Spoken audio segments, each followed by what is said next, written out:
As a Palestinian from Gaza, I am astonished with gratitude to see the amount of non-Palestinians here today. Can we get an Iran applause for the people of Syria? I want you guys to take a moment. I want you to imagine yourself standing at the border of Gaza.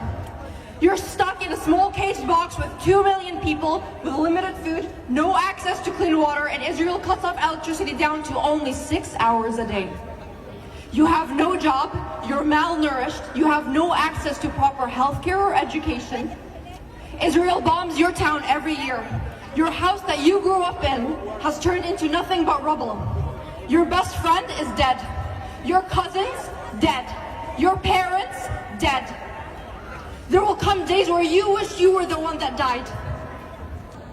If you fight back, the world will say you were unprovoked. You're a terrorist. And they will drop $38 billion worth of bombs on your city. Shame. Nelson Mandela once said, to deny people the human rights is to challenge their very humanity. Today, together, we gather to discuss a long-standing struggle for human rights to the right to resist. This is the Palestinian resistance! My name is Lara Douan. I'm from Palestine. My family's from Gaza. So obviously a stressful time. We don't know what's going to happen. I was scared to come up here today. There's a lot of Gazawis that didn't make it up today because they're just traumatized, to be honest. We lost connection. Israel cut off electricity. We don't got Wi-Fi. We have no connection. I beg you to keep them in your prayers at this time. The reality is, for me and you, if you are standing here today, we are lucky. It is a privilege to be here in Canada, on Indigenous land, safe, talking and preaching about what's going on over there. But that only emphasizes the importance and duty of me and you to speak out today, to post on social media, to be loud and proud today at the protest, to educate the world on a matter and narrative that has been stripped away from us. Shame. To be honest, it's only in recent years that people started showing up. This is one of the largest crowds that we've seen. Really proud of you guys. But since recent events this week, a lot of people have felt awkward continuing that support publicly. I'm here to talk about that. I'm here to talk about that despite the fact that I too wasn't sure if I wanted to come up here today. I was afraid they were going to call me a terrorist. I was afraid that I was going to lose my job.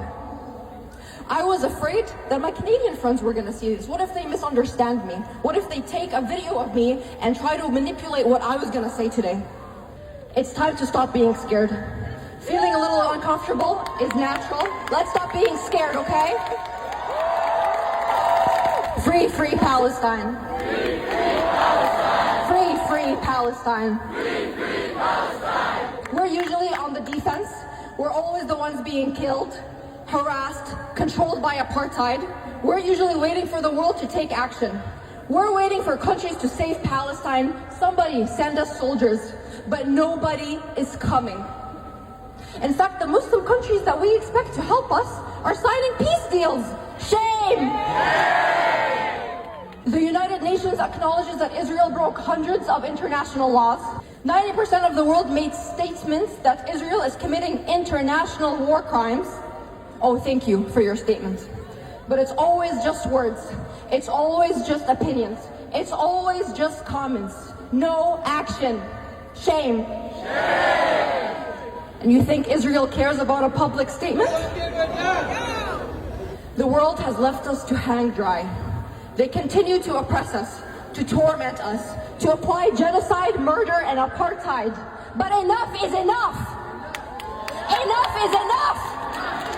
Enough is enough. Enough is enough. Today, Palestinians fight back. Do not call this unprovoked. We have been provoked for 80 years.